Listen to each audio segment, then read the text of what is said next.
கிறிஸ்துவுக்குள் பிரியமான என் சகோதர சகோதரிகளே, உங்கள் அனைவரையும் இயேசு கிறிஸ்து நாமத்தில் வாழ்த்துகிறேன். இந்த காலையில் கூட குடும்பங்களில் இருக்கிற சில பிரச்சனைகளை குறித்து நாம் தியானிப்போம். பிரியமானவர்களே, நம்ம நாட்டில், நம்ம தமிழ்நாட்டில் இன்றைக்கி நம்ம கோர்ட்டில் போய் பார்த்தோம்னு வச்சுங்க, கணவன் மனைவிக்கு இடையே பிரச்சனை, டைவர்ஸ் கேஸ், பல்லாயிரக்கணக்கான டைவர்ஸ் கேஸுகள் நிலுவையில் இருக்குது. இதில் எந்த ஜாதி மத இன வேறுபாடின்றி எல்லாருக்கும் மத்தியிலும் இந்த காரியம், கணவன் மனைவிக்கு இடையே வாக்குவாதங்கள், பிரச்சனைகள். இதனால் திருமணமாகி கொஞ்ச நாட்கள் கூட சேர்ந்து வாழ முடியாத சூழ்நிலையில் இருக்கிறாங்க. இதுக்கு என்ன காரணம்னு சொல்லி தேவனோடு அவருடைய வார்த்தையில் நம்ம படித்து தியானிக்கும்போது சில காரியங்கள் நமக்கு தேவன் கற்றுக் கொடுத்தார். அதை இன்றைக்கி தியானிப்போம்.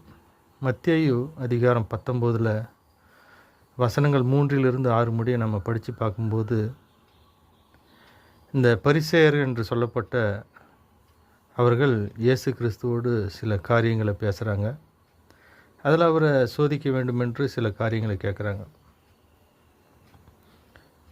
கணவன் தன் மனைவியை எந்த காரணத்திலாவது தள்ளிவிடுவது நியாயம் என்று கேட்குறாங்க. எந்த காரியத்தில் ஒரு கணவன் ஒரு மனைவியை டைவர்ஸ் பண்ணிடலாம் அப்படின்னு கேட்கிறார்கள். அப்போ அந்த காலத்தில் ஒரு திருமணமாகி கொஞ்ச நாள் வச்சுருந்து அந்த மனைவியை தள்ளி விட்டுட்டு வேற ஒரு மனைவியை கல்யாணம் பண்ணிக்கிற அந்த ஒரு குடும்பத்தில் ஒரு அந்யோன்ய ஐக்கியம் இல்லாத காலம் அது. இவர்கள் யார் என்று பார்த்தோமானால், ஒரே தேவனாகிய யெகோவாவை விசுவசிக்கிறவர்கள், மோசேயினுடைய கட்டளைகளை கடைபிடிக்கிறவர்கள். இவங்க சொல்கிறாங்க, எந்த காரணத்துக்காக மனைவியை தள்ளி விடுவது, விவாகரத்து பண்ணுவது என்று இயேசு கிறிஸ்துவிட கொஸ்டின் கேட்குறாங்க. ஆனால் அதற்கு தேவனாகிய இயேசு கிறிஸ்து என்ன பதில் சொல்கிறாருன்னா, ஆதியிலிருந்தே கணவன் மனைவின்னு 2 பேரை தான் கடவுள் படித்தார். அவங்க ஒரே மாமிசமாக இசைந்து வாழணும்னு சொல்லியிருக்கார். இன்றைக்கி கூட பாருங்கள், நம்ம ஒரு சில காரியங்களை நம்ம வாழ்க்கையில் இருக்குதான்னு சொல்லி நம்ம தியானித்து பார்ப்போம். இசைந்து வாழுங்கள் அப்படின்னு இயேசு கிறிஸ்து நமக்கு கட்டளையிட்டு இருக்கிறார். இசைந்து வாழுறதுன்னா, இங்கே பாருங்களேன், ஒரு இசைன்னாக்கா கேட்பதற்கு ஒரு சந்தோஷமாக இருக்கும். அந்த இசை ஒரு ஆளை மயக்கிடும். இசை ஒரு நிம்மதியை கொடுக்கும். இசை சமாதானத்தை கொடுக்கும். அப்போ இயேசு கிறிஸ்து என்ன சொல்கிறாருன்னா, இசைந்து வாழுங்கள். ஒரு இசை மாதிரி, ஒரு இசைன்னாக்கா அதில் பல வகையான தாளங்கள், பல வகையான மியூசிக்லாம் இருக்கும். பல வகையான இன்ஸ்ட்ருமெண்ட்லாம் வச்சு வாசித்து அதையெல்லாம் கோர்த்து ஒரு இசையாக மாற்றியிருப்பாங்க, அழகாக மாற்றியிருப்பார். அதுபோல் நம்முடைய வாழ்க்கையில் பல காரியங்கள் ஒரு குடும்பம் சந்திக்க வேண்டியதாக இருக்குது. ஒரு கணவன் மனைவிக்கு இடையே பல காரியங்கள் கட்டப்பட வேண்டியதாக இருக்குது. இப்போ இந்த காரியங்கள்லாம் நம்ம எப்படி ஒரு சந்தித்து ஒரு இசையை போல் சந்தோஷமான சமாதானமான ஒரு வாழ்க்கையாக நம்ம வாழ முடியும்னு சொல்லி தியானிக்கிறதுக்கு ஒரு 3 காரியங்களை மட்டும் நான் இன்றைக்கு உங்களோடு பகிர்ந்து கொள்ள விரும்புகிறேன். முதலாவது காரியம், கணவன் மனைவி தேவன் இவங்க 3 பேரும் ஒரே மனதோடு இசைந்திருக்கணும். ஒரே மனதுடையவர்களாக இருக்க வேண்டும். எல்லா காரியத்திலும் தேவனுடைய கட்டளைகளுக்கு கணவனும் மனைவியும் கீழ்ப்படிந்து அதை ஒருவரும் ஒரே மனதோடு ஏற்று வாழும்போது அவருடைய வாழ்க்கை ஒரு இசைந்த வாழ்க்கையாக இருக்கும். இசையை போல நன்மை உள்ள வாழ்க்கையாக இருக்கும். எப்படிங்க அப்படின்னு சொல்லி ஒரு உதாரணம் பார்க்க போனால், கணவன் ஒரு காரியத்தை குறித்து முடிவெடுக்கிறார். அந்த காரியம் மனைவிக்கு சம்மதம் இல்லாத போயிடுது. அப்போ 2 பேருக்கும் சம்மதமான காரியத்தை நம்ம தெரிவு செய்யணும். 2 பேருக்குள்ளே இருக்கிற அந்த காரியத்தில் நன்மைகள் தீமைகளை ஆலோசனை செய்ய தேவனுடைய உதவியை நாடி அந்த 3 பேரும் ஆலோசித்து அந்த காரியத்தை அவர்கள் முடிவெடுத்து நடத்தும்போது அந்த காரியம் தேவனுடைய காரியமாகவும் இருக்கும். தேவன் நமக்கு வழிகாட்டுகிற அந்த காரியமாகவும் இருக்கும்னு நம்ம விசுவாசிப்போம். அந்த மாதிரி முதலாவது காரியத்தை நம்ம செய்யணும். 2வது காரியம் என்னன்னு கேட்டாச்சுன்னா, 3ஆம் நபருக்கு இடம் கொடுக்கக்கூடாது.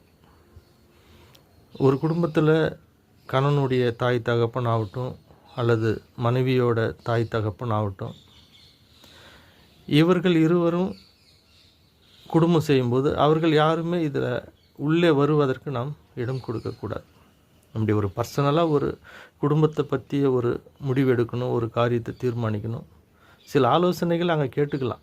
நாமளாக போய் கேட்டுட்டு அதுக்கப்புறம் அதை நாம் தேவனுடைய மத்தியில் வச்சு அதை நம்ம யோசித்து ஆலோசித்து அதை முடிவெடுக்க வேண்டும். 3ஆம் நபர் கணவனையோ அல்லது மனைவியோ கணவனுக்கு தெரியாமல் மனைவிக்கிட்டேயோ மனைவிக்கு தெரியாத கணவனுக்கிட்டேயோ சில காரியங்களை சொல்லி அந்த குடும்பத்தில் குழப்பத்தை உண்டு பண்ண நாம் விடக்கூடாது. எந்த காரியத்திலையும் ஒளிவு மறைவு இல்லாமல் கணவனும் மனைவியும் பகிர்ந்து கொண்டு அந்த காரியத்தை நம்ம நடத்தும்போது ஜெயம் எடுக்கிறவர்களாக இருக்கும். அதே போல் கணவனை பற்றி மனைவி தவறாக பெற்றோரிடத்தை சொல்கிறது, கணவன் மனைவியை பற்றி தவறாக அவனுடைய பெற்றோரை கிட்ட சொல்கிறது, இந்த மாதிரியான காரியங்கள்லாம் நம்ம பகிர்ந்து கொள்ளும்போது அந்த குடும்பம் சீரான குடும்பமாக சமாதானமாக குடும்பமாக இருக்கவே முடியாது. 3ஆவதாக ஒரு காரியத்தை நம்ம யோசிப்பாக்கணும்னா, குடும்பத்தில் எந்த ஒரு காரியத்தை நாம் செய்வதாக இருந்தாலும் ஆலோசனைகளை தேவனிடம் மட்டும்தான் நம்ம பெற்றுக்கொள்ளணும். தேவனிடம் ஃபைனலாக தேவன்தான். சில மனிதர்களை தேவன் நமக்கு காண்பிப்பார். முதலாவது நாம் தேவனுடைய பாதத்தில் போய் அமர்ந்து அந்த காரியத்தை குறித்து ஜெபித்து தியானித்து நாம் செயல்பட வேண்டும். அதுக்கு தான் தினந்தோறும் அந்த குடும்பத்தில் ஜெபம் இருக்க வேண்டும். அந்த குடும்பத்தில் பைபிள் வசனங்கள் படித்து தியானித்து குடும்பமாக தேவனுடைய பரிசுத்தாவில நிரம்பி ஒவ்வொரு நாளும் நாம் தொடங்கும்போது அந்த குடும்பத்தை யாராலும் பிரிக்க முடியாது. அந்த குடும்பத்துக்குள்ள சமாதானம் சந்தோஷம் யாராலும் பிரிக்க முடியாது. அந்த காரியம் ஒரு இசைந்த ஒரு குடும்பமாக சாட்சி உள்ள குடும்பமாக நாம் வாழ முடியும். இந்த குடும்பத்தை பார்த்தா வாழ்ந்தால் இந்த குடும்பம் போல் வாழணும்பா, இவர்கிட்ட காசு இல்லை பணம் இல்லை எதுவும் இல்லை இருந்தாலும் இந்த குடும்பம் சந்தோஷமாக இருக்கிறாங்க பார் அப்படின்னு சொல்லி வாழ்கிற ஒரு வாழ்க்கையாக நாம் இருக்க வேண்டும். எனவே பிரியமானவர்களே, இன்றே நம்மை தேவனிடத்தில் ஒப்பு கொடுத்து நம்முடைய காரியங்கள் எல்லாம் அவரிடத்தில் ஆலோசனை கேட்டு நாம் வாழ்வோம், சமாதானத்தோடு வளர்வோம், தேவனுடைய சாட்சிகளாக இருப்போம். சின்ன ஒரு ஜெபத்தோடு முடிப்போம். அன்பும் இரக்கமும் சமாதானமும் உள்ள எங்கள் அன்பு தகப்பனே, எங்கள் குடும்பங்களில் தலைவராக நீங்கள் இருந்து எங்களை வழிநடத்தி எங்களுக்கு ஆலோசனைகளை கொடுத்து உம்முடைய பாதையில் நாங்கள் இசைந்து ஓட எங்களுக்கு கிருபை செய்யுங்கப்பா. எங்கள் குடும்பம் உமது மத்தியில் கட்டப்படணும், உம்முடைய ஆசீர்வாதத்தோடு நடக்கணும், சாட்சி உள்ள ஒரு வாழ்க்கையை நாங்கள் வாழணும். எங்களை ஆசீர்வதித்து இந்த நாளை தொடங்குங்கப்பா. இயேசுவின் ஜீவனுள்ள நாமத்தில் ஜெபிக்கிறோம் நல்ல பிதாவே, ஆமேன் ஆமேன். God bless you. இந்த நாள் இனிய நாளாக அமைய வாழ்த்துகிறேன்.